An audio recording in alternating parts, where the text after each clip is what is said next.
천재 과학자였던 아인슈타인이 프린스턴 대학교 고등연구소에 교수로 초빙이 되었을 때 관리인이 와서는 뭐 필요한 거 있으면 말씀만 하시면 다 준비해 드리겠다고 했을 때 이 아인슈타인이 관리인에게 커다란 휴지통 하나를 준비해 달라고 부탁을 했다고 합니다. 그랬더니 관리인이 예? 커다란 휴지통이요? 그 큰 휴지통이 무엇에 필요하신데요? 그렇게 물었더니 이 아인슈타인이 웃으면서 이렇게 대답을 했다고 합니다. 실수로 잘못한 것들을 몽땅 다 버려야 하거든요. 무슨 말이겠습니까? 그 천하의 천재 과학자였던 아인슈타인도 숱한 실수를 할 수밖에 없었다는 것이죠. 그런데 실수할 때마다 과감하게 자신의 실수를 인정하고 그 실수를 휴지통에 버리고 다시 도전하고 실수를 버리고 다시 도전하고 그렇게 끊임없이 도전했기에 결국 세계가 인정하는 천재 과학자가 되었던 것입니다. 마찬가지로 인간은 아무리 뛰어난 천재라 할지라도 누구나 실수하며 살아갈 수밖에 없습니다. 여러분, 나는 실수하지 않는다 그렇게 말할 수 있는 자신 있는 사람이 어디 있겠습니까? 그래서 인간은 자신의 실수를 버릴 만한 커다란 휴지통을 꼭 가져야 되는 것입니다. 하지만 인간은 아무리 노력해도 자신이 저지른 실수나 잘못을 담아낼 수 있는 그 큰 휴지통을 가질 수는 없다는 것입니다. 하지만 하나님께서는 우리 모든 인간들이 저지르는 그 어떤 실수나 잘못까지도 다 담아낼 수 있도록 이 세상에서 가장 큰 휴지통이 기꺼이 되어주신다는 것입니다. 그래서 내가 아무리 실수하더라도, 내가 아무리 실패하더라도, 또한 내가 아무리 잘못하더라도 하나님께서는 기꺼이 우리의 모든 실수와 실패와 잘못까지도 기꺼이 다 받아주실 줄로 믿습니다. 오늘 말씀도 잘못하고 도망치던 그 하갈의 잘못을 기꺼이 다 담아주시는 하나님을 볼 수 있습니다. 먼저 오늘 이야기가 어떻게 시작이 되었냐면 아브라함이 하나님의 부르심을 받고 가나안 땅에 도착했지만 10년이 지나도록 사라가 아이를 갖지 못한 것입니다. 그래서 사라가 생각할 때 나는 안 되겠구나. 그리고는 자기의 여종이었던 하갈을 남편에게 줘서 그 하갈을 통해 아이를 갖기를 원했던 것입니다. 그런데 이 사라의 바램대로 결국 하갈이 아이를 갖게 됩니다. 그런데 이 하갈이 임신을 하더니만 임신을 못한 사라를, 자기 여주인을 멸시를 한 것입니다. 임신도 못했다고 무시를 한 것이죠. 그러니 사라가 가만히 있겠습니까? 결국 사라가 남편 아브라함의 허락을 받아서 이 하갈을 학대하게 됩니다. 결국 하갈이 이 사라의 학대를 견디지 못하고 도망을 치게 된 것입니다. 여러분, 그런데 따지고 보면 하갈이 도망치게 된 진짜 이유는 누구 때문입니까? 자기 때문입니다. 여러분, 주인인 사라가 자기 남편까지 내어줄 정도로 그 정도로 잘해줬으면 감사한 줄 알아야 되는데 자기가 임신 좀 했다고 주인을 멸시했다가 스스로 화를 자초하고 말았던 것입니다. 근데 지금 하갈이 도망친 이 상황을 쉽게 생각할 것이 아니라 우리는 이 상황에서 세 가지 상황을 좀 고려해 볼 필요가 있습니다. 첫 번째는 하갈이 어떤 길을 어디까지 얼마나 도망을 쳤냐는 것입니다. 지금 아브라함이 살고 있었던 그 동네는 헤브론이라고 하는데 이 헤브론에서 하갈이 어디까지 도망을 쳤는지 본문 7절을 봉독해 보겠습니다. 여호와의 사자가 광야의 샘물 곁 곧 술길 샘 곁에서 그를 만나. 이 술길이라는 표현이 나오는데 무슨 술을 마시는 그런 길이라기보다는 술이라고 번역이 된 히브리어는 수루라고 하는 단어입니다. 그런데 우리 한글 성경이 똑같은 히브리어 단어면 모든 성경에서 똑같이 번역을 해야 되는데 이 출애굽기에서는 수루라고 그냥 음역 그대로 제대로 잘 번역을 해놓았는데 창세기에서는 이상하게 그걸 줄여가지고 술이라고 번역을 해놓은 바람에 그 두 지명이 다른 것처럼 오해할 수 있지만 오늘 본문에서 술이라는 것은 수루 광야를 의미합니다.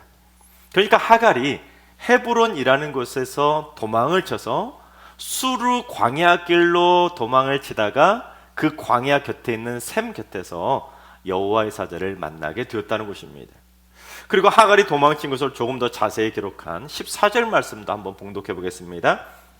이러므로 그 샘을 브엘라 헤로이라 불렀으며 그것은 가데스와 베렛 사이에 있더라.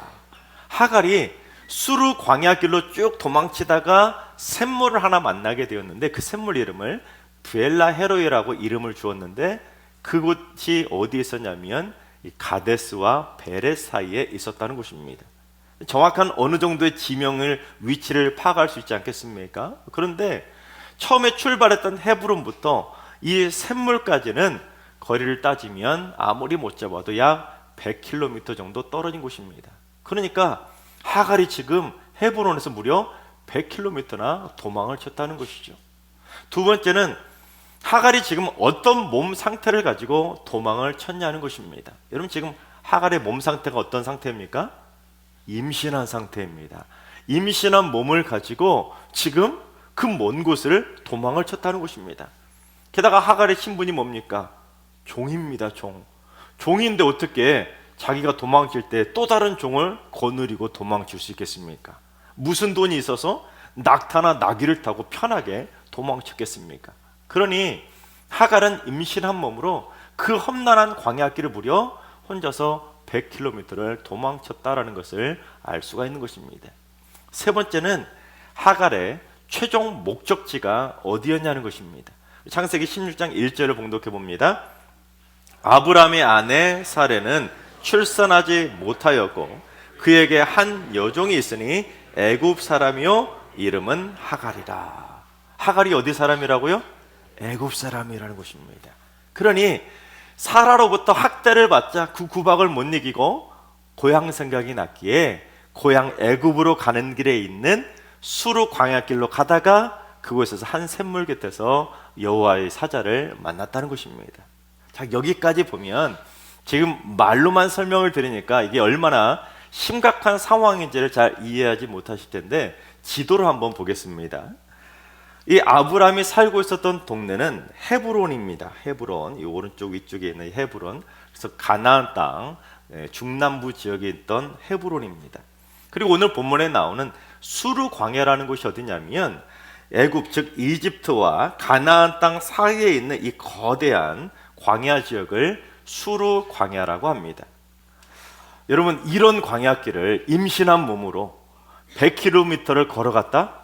심지어 이처럼 나무나 풀 한 폭이 제대로 자랄 수 없는 척박한 광야길을 임신한 몸으로 이 험난한 광야길을 100km를 도망쳤다는 것은 정말로 쉬운 일이 아닙니다. 이게 얼마나 심각한 상황인지 아시겠습니까?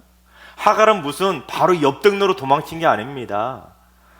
정말로 임신한 몸으로 그 위험한 험한 광야길을 무려 100km나 도망쳤으니 얼마나 지금 위험천만한 상황이었겠습니까? 그래서 그렇게 위험하게 도망치던 하갈을 여호와의 사자가 만나 주었던 것입니다. 우리 8절을 봉독해 보겠습니다. 여호와의 이르되 사레의 여종 하갈아 내가 어디서 왔으며 어디로 가느냐? 그가 이르되 나는 내 여주인 사레를 피하여 도망하나이다. 여호와의 사자는 하갈이라고 하는 이름도 알고 있었고 하갈이 사레 즉 사라의 여종이라는 것까지도 정확히 알고 물었다는 것은 지금 하갈이 어디에서 왔고 어디로 가는지를 몰라서 물었겠습니까? 알고 물었겠습니까? 이미 다 알고 물었다는 겁니다. 너 왜 헤브론에서 나와서 애굽으로 도망치냐고 직접적으로 정확하게 물었다는 것입니다. 그랬더니 하갈이 뭐라고 합니까? 내 여주인 사라를 피해서 도망한다는 겁니다. 자기가 지금 여주인 사라 때문에 너무 힘들어서 지금 도망치고 있다는 것이죠. 즉 하갈은 그때까지도 사라 핑계를 댄 것입니다. 그러자 이 여호와의 사자가 하갈에게 뭐라고 했는지 우리 9절을 봉독해 보겠습니다. 여호와의 사자가 그에게 이르되 내 여주인에게로 돌아가서 그 수하에 복종하라. 내 여주인에게 돌아가서 어떻게 하라고요? 복종하라는 것입니다. 그런데 재미난 게 뭐냐면 이 여호와의 사자가 언어 유희로 단어를 기가 막히게 선택을 했는데 사라가 하갈을 학대했다고 했을 때 그 히브리어 단어가 아나라고 하는 단어입니다. 근데 여호와의 사자가 하갈에게 다시 돌아가서 그 수하에 복종하라고 했을 때 그 복종이라는 단어도 역시 똑같은 아나라고 하는 단어입니다. 이걸 수동태 형태로 사용하면 그것을 복종이라는 단어도 사용할 수 있다는 것입니다. 즉 여주인 사라의 학대를 피해서 도망치지 말고 여주인 사라에게 돌아가서 사라에게 복종하라는 것입니다. 즉 내가 있어야 될 위치는 거기라는 것을 분명히 가르쳐 준 것이죠. 여러분, 하갈에게 있어서 사라의 여종으로 있는 그 자리가 축복의 자리일까요? 저주의 자리일까요? 당연히 축복의 자리였습니다. 여러분, 만약에 어떤 주인이 자기 여종에게 자기 남편까지 줬다면 여러분, 이 주인이 평소에 이 여종에게 잘했다는 걸까요? 못했다는 걸까요? 잘했다는 겁니다. 즉 사라가 참 좋은 주인이었다는 것이죠. 그래서 만약에 하갈이 임신했다고 사라를 멸시하면서 사라의 마음을 긁지만 않았다면 사라와 하갈은 참 좋은 관계를 유지할 수 있었을 것입니다. 게다가 하갈은 종이면서도 믿음의 조상인 아브라함의 아들을 낳게 되었으니 이 얼마나 큰 축복의 자리였겠습니까? 그래서 여호와의 사자가 하갈에게 또 여주인에게 돌아가서 그 수하에 복종하라고 명령한 것입니다. 내가 있어야 될 자리는 아브라함의 아들을 낳아야 되는 사명의 자리인데 너 왜 그 축복받는 사명의 자리를 걷어차고 도망쳐 왔냐고 꾸짖은 것입니다. 너 이렇게 계속 가다가는 광야에서 죽을 수도 있으니까 빨리 축복받는 사명의 자리로 다시 돌아가라고 재촉을 한 게 된 것입니다. 근데 우리 인생에서도 종종 비슷한 경우를 만나지 않습니까? 하나님께서 어련히 알아서 나를 축복받는 사명의 자리로 딱 앉혀주셨는데, 딱 보내주셨는데 내가 그걸 못 견디고 그 자리를 도망쳐버릴 때가 있다는 것입니다. 하지만 성경은 그런 길을 조심하라고 하는데 우리 잠언 14장 12절을 봉독해 보겠습니다. 어떤 길은 사람이 보기에 바르나 필경은 사망의 길이니라.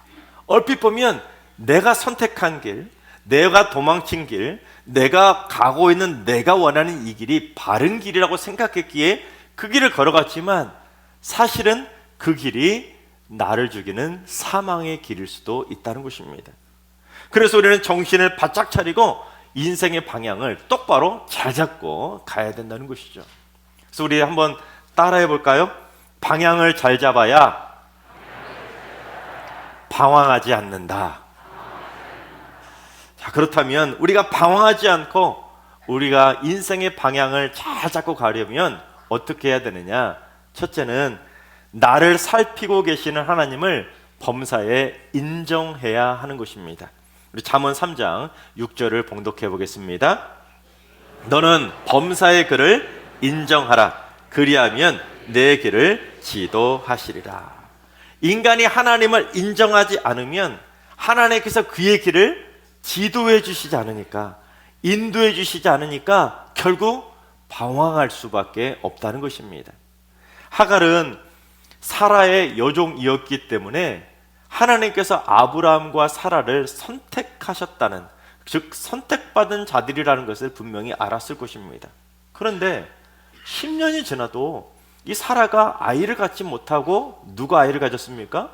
하갈 자기가 아이를 갖게 되니까 사라가 선택받은 게 아니라 자기가 선택받은 줄 착각하고는 사라를 깔보면서 무시해버린 것입니다.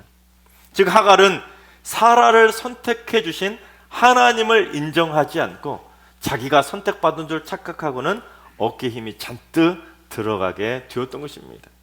하지만 하갈은 거꾸로 사라의 학대를 받다가 사망의 길로 도망을 치느라 고생만 죽어라 하다가 그 기세 등등한 기세가 꺾일 수밖에 없게 된 것입니다. 그래서 하나님은 하갈의 기세가 꺾일 때까지 쭉 지켜보고 계시다가 그 임신한 몸으로 광야길을 100km나 도망치며 고생하느라 그동안 잔뜩 들어갔던 교만의 어깨가 풀이 팍 죽었을 때 바로 그때 하나님께서 하갈에게 나타나 주셨던 것입니다. 너 여기서 이러고 있을 때가 아니라 돌아가라는 것입니다.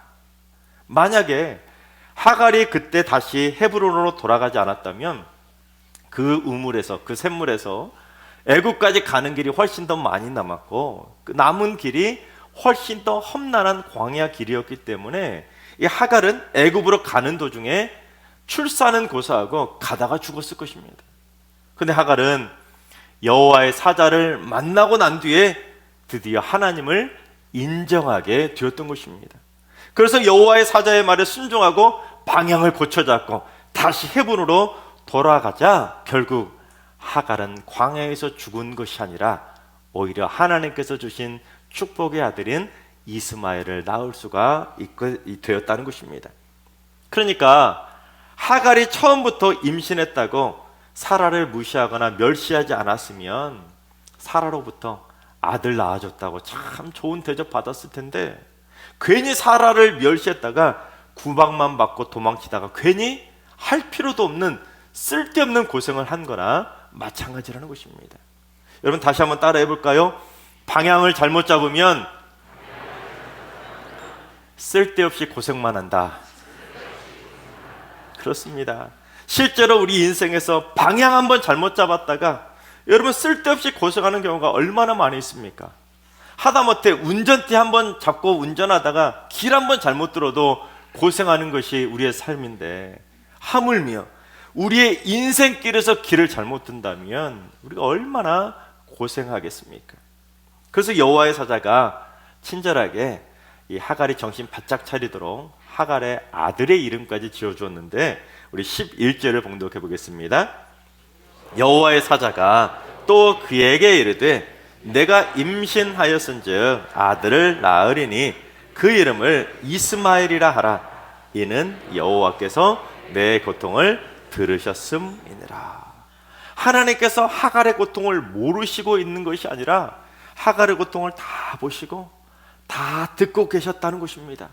그러니 아들 이름을 이스마엘이라고 짓고는 만약에 내가 힘들 때 누구를 보라는 것입니까?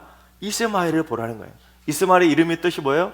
나를 고통을 보셨다는 것이니까 내가 힘들 때마다 이스마엘 아들을 보고는 지금도 하나님이 내 고통을 보고 계시구나, 하나님께서 내 고통을 다 듣고 계시는구나, 아들 보고 그걸 깨닫고는 나를 위한 축복의 자리, 사명의 자리를 꼭 지키라고 아들의 이름을 이스마엘이라고 지어 주었던 것입니다. 그래서 하갈은 하나님을 드디어 인정하고 여호와의 사자를 만났던 그 우물을 부엘라 헤로이라고 짓게 되었는데 그 우물의 이름의 뜻이 무엇이냐? 여러분 성경 아래 각주를 보시면 나를 살피시는 살아계신 이의 우물이라는 뜻입니다. 즉 하갈이 생각할 때 아무도 자기의 마음을 몰라주고 내 고통받고 있는 이 억울한 마음을 듣지 못한다고 그래서 억울한 마음에 도망을 쳤는데 알고 봤더니 살아계신 하나님께서는 나를 살피시면서 내 고통을 다 듣고 계셨다는 것을 드디어 여호와의 사자를 만나고 하나님을 인정하게 되었던 것입니다. 그래서 하갈은 자기가 방향을 잘못 잡고 도망치고 있었다는 것을 깨닫고 다시 축복을 받는 자리, 사명의 자리 헤브론으로 돌아갈 수 있게 되었던 것입니다. 마찬가지로 하나님은 오늘날에도 바로 우리 성도님들의 고통과 여러분들의 모든 아픔, 여러분의 모든 삶을 다 지켜보시고 다 듣고 계시는 줄로 믿습니다. 그래서 내 고통을 듣고 계시는, 또한 나를 살피고 계시는 하나님을 인정하고 방향을 바르게 잡고 가야지, 하나님을 인정하지 않고 내 마음대로 잘못된 길을 선택하면 결국에는 고생길을 자초할 수밖에 없다는 것입니다. 두 번째는 힘들어도 화해의 길로 돌아가야 한다는 것입니다. 하갈이 다시 돌아가야 될 헤브론이라는 그곳이, 그 이름의 뜻이 무엇이냐면 연합 그리고 친교라는 뜻을 가지고 있습니다. 이게 무엇을 의미하겠습니까? 하갈이 방향을 잘못 잡고 그 주인인 사라와 관계가 끊어져 버렸는데, 깨어져 버렸는데, 그리고 도망을 쳤는데 이제 다시 방향을 고쳐잡고 자기를 학대하던 여주인 사라하고 화해하기 위해서 다시금 연합의 자리, 친교의 장소인 헤브론으로 돌아가라는 것입니다. 특별히 헤브론은 해발 927m에 달하는 곳에 세워진 도시로 가나안 땅에서 가장 높은 곳에 세워진 고원 도시가 바로 헤브론입니다. 이게 뭘 말하겠습니까? 이게 영적으로는 뭘 의미하냐? 나랑 싸우고 나랑 다툰 사람하고 화해하기 위해서 그 길로 가는 길은, 그 가장 높은 길은 헤브론으로 올라가는 것처럼 참 힘든 길일 수가 있다는 것입니다. 하지만 화해의 길을 올라가는 것이 진짜 힘들고 힘들겠지만 그 길을 올라가면 결국 연합과 친교를 누릴 수 있는 행복한 축복의 장소 헤브론을 만나게 된다는 것입니다. 여러분, 하갈이 다시 헤브론으로 돌아가는 것이 쉬웠을까요? 어려웠을까요? 얼마나 어려웠겠습니까? 여러분, 만약에 돌아가봤자 사라가 받아주지 않으면, 사라가 용서해주지 않으면, 화해하지 않으면 절대 좋은 대접받지 못할 것이 뻔하기 때문에 어떻게 선뜻 다시 헤브론으로 돌아갈 수 있겠습니까? 그리고 염치가 없어서 사라 얼굴을 어떻게 다시 볼 수가 있겠습니까? 그런데 하갈이 자신을 살피시는 하나님, 자신의 고통을 듣고 계시는 하나님, 그 하나님을 인정하게 되니까 그 길이 힘든 길이지만, 헤브론으로 올라가는 길도 힘들겠지만, 이 하갈이 용기를 내서 그 화해의 길인 헤브론으로 올라갔던 것입니다. 그러니 사라하고 이 하갈하고 싸웠던 그 싸움에서 결국에는 누가 이긴 것입니까? 하갈이 이긴 것입니다. 사라는 용서의 손을 안 내밀었는데 하갈이 하나님을 인정하고 다시 돌아가서 화해의 손길을 내밀었기에 결국에는 이 둘의 싸움에서 이긴 사람은 다시 돌아간, 화해의 길로 걸어간 하갈이 이긴 거나 마찬가지라는 것입니다. 그렇습니다. 우리가 누군가하고 다투거나 싸웠을 때 무조건 피하거나 도망치는 것이 능사는 아닙니다. 오히려 방향을 잘못 잡으면 결국 나만 고생하고 나만 손해일 수도 있다는 것이죠.